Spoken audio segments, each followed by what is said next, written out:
생성형 AI 제5강 생성형 AI의 미세 조정과 사례에 대해서 알아보도록 하겠습니다. 이번 주제는 미세 조정의 필요성과 미세 조정의 방법론 그리고 미세 조정의 실습 과정을 설명하도록 하겠습니다. 첫 번째 주제 생성형 AI의 미세 조정 괄호 열고 파인 튜닝이라고 이렇게 적어놨습니다. 필요성에 대해서 알아보도록 하겠습니다. 미세 조정의 정의는 개념적으로 사전 훈련된 AI 모델에 새로운 데이터를 추가로 학습시켜서 특정 작업을 잘 수행하도록 만드는 과정입니다.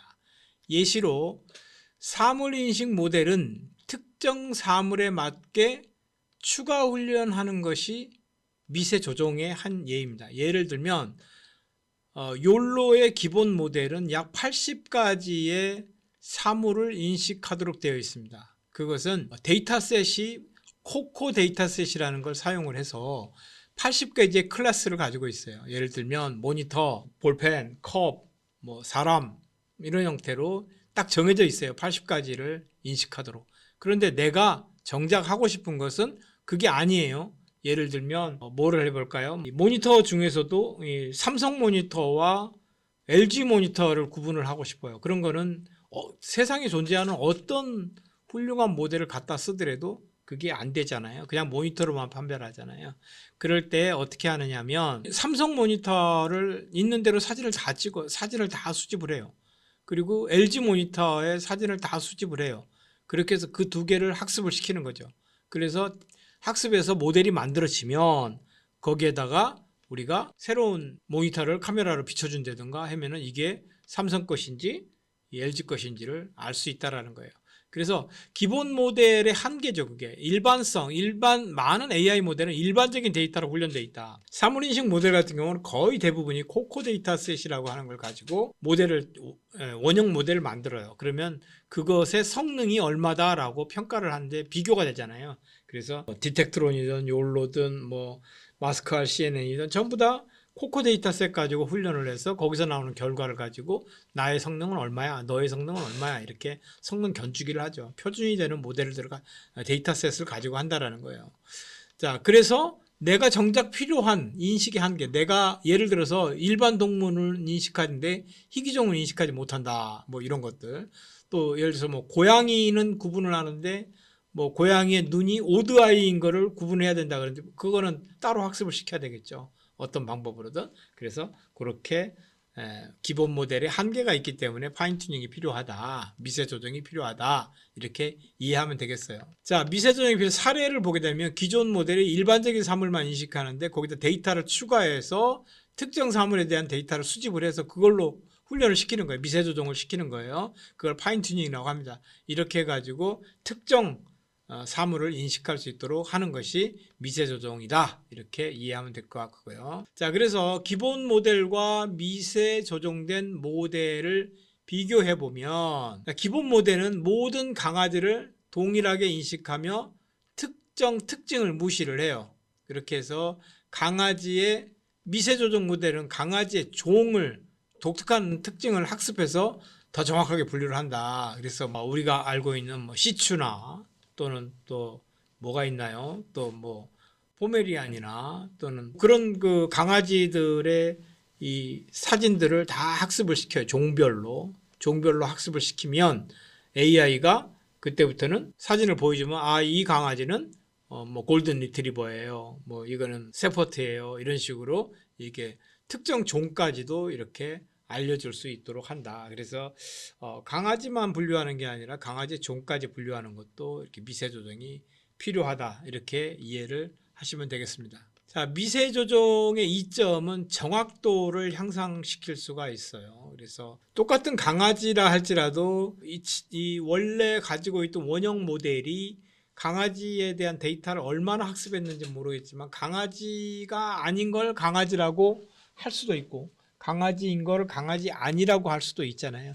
그런 부분들을 추가 학습을 통해 가지고 정확도를 향상시키고 이런 미세 조정은 왜 반드시 필요하냐면 자주 내가 접하고 있는 전문 분야에서 어떤 모델을 활용을 하려면 AI 모델을 그냥 덥석 가져다 쓰는 건 아니에요.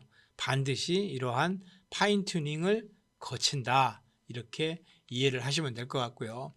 또 맞춤형 학습이라는 것은 특정 산업, 쓰임새가 어디서 쓰이느냐, 또 예를 들면 강아지를 구분하는 AI 모델을 자동차 조립 공정에서 볼트 너트를 구분하는 모델로 쓸 수는 없잖아요.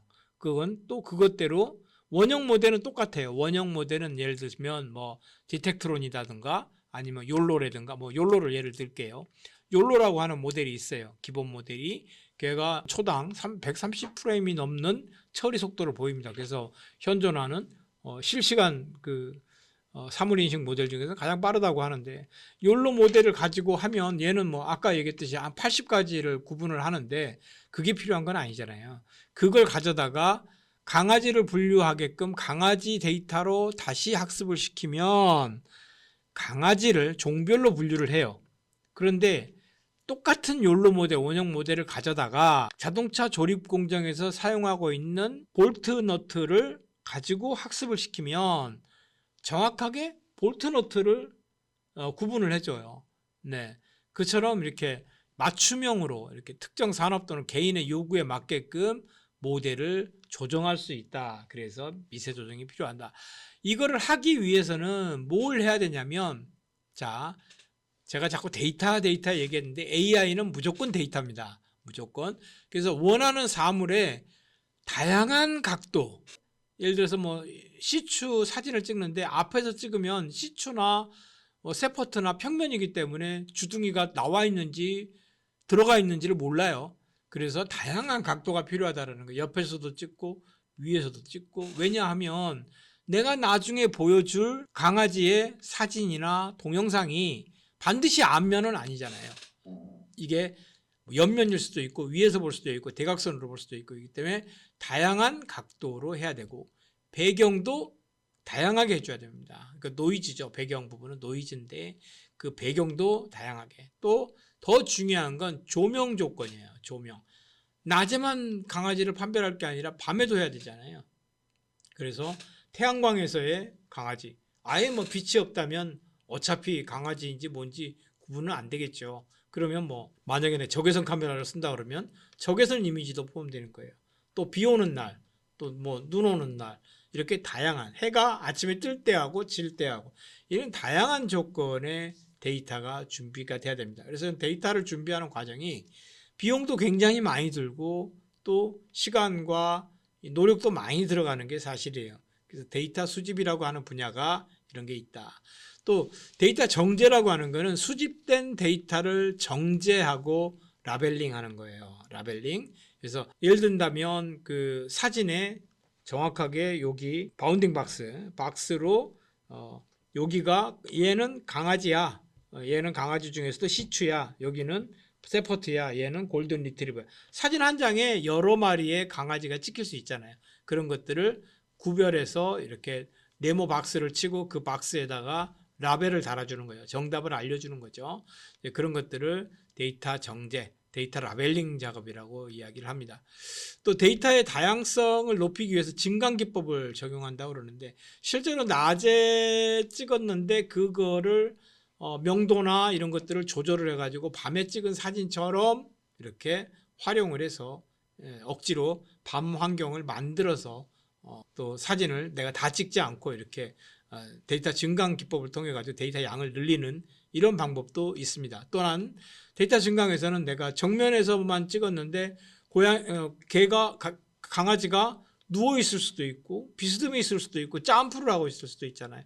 그런 조건들을 고려해서 사진을 회전시킨다든가 이렇게 해가지고 데이터를 더 증강하는 이런 방법들도 사용하고 있다. 그래서 데이터를 모으는 것이 사실은 AI에 있어가지고 첫 번째 과정이다라고 인식을 하면 될 것 같습니다. 자, 그래서 그 미세 조종의 적용 및 기대 효과는 오른쪽 그림에서 보는 것과 같이 이제 부정확한 데이터들을 이렇게 디지털 완전히 정형화시된 데이터로 이렇게 만들어 주는 거예요. 그래서 사전 훈련된 모델을 선택하는 거, 이것이 뭐냐면 내가 원형 모델을 만들 수가 없어요. 예, 그거는 예를 들면 우리 제프리 힌턴 교수님 같은 경우는 CNN만 한 뭐 30년 넘게 이렇게 연구를 하셨잖아요. 그러면 그런 분들이 만든 그런 알고리즘, 또 사전 훈련된 모델, 욜로라든가 뭐 디텍트론이라든가 많아요, 종류가. 이런 것들을 사전 훈련된 모델을 내가 하려고 하는 어떤 프로젝트에 맞는 거를 먼저 선택하는 거예요. 그래서 그때 선택하는 기준이 정확도가 높은 거를 내가 원하는지, 아니면은 프리딕션 하는 그 시간이 짧은 거, 빠른 시간에 이 결과를 내려올 수 있는 그런 모델을 찾는지에 따라 가지고 먼저 모델을 선택하는 겁니다. 그렇게 하고 선택된 모델이 있으면 목표 작업에 필요한 데이터를 수집을 하는 거예요. 데이터 수집이 아까 말씀드렸듯이 굉장히 많은 시간과 노력이 필요하다. 그래서 그렇게 만들어서 모델을 재훈련, 재학습을 시키게 되면 효율적인 AI가 탄생하게 되고, 그 AI를 이용해서 여러분들이 개발자가 되면 그런 AI 모델을 이용해서 애플리케이션을 만드는 거. 그래서 이 AI는 데이터를 다루는 데이터 분야가 있죠. 데이터 사이언스가 있고 데이터 분야가 있고, 그런 데이터들을 가지고 와서 모델을 만드는, 모델을 재훈련시키고 효율적인 AI를 만들어내는 모델 트레이닝 분야가 있고, 나머지 마지막 분야가 모델을 가지고 AI 애플리케이션을 만드는 그러한 분야가 있다. 그래서 여러분들이 공부를 하면서도 데이터 수집하는 거 별도, 그 다음에 모델을 만드는 거 별도, 그 다음에 만들어진 모델을 가지고 뭘 해요? 애플리케이션을 만드는, 서비스를 만드는 그런 과정 별도, 이렇게 해서 세 가지 경우가 있다. 이렇게 이해하시면 될 것 같습니다.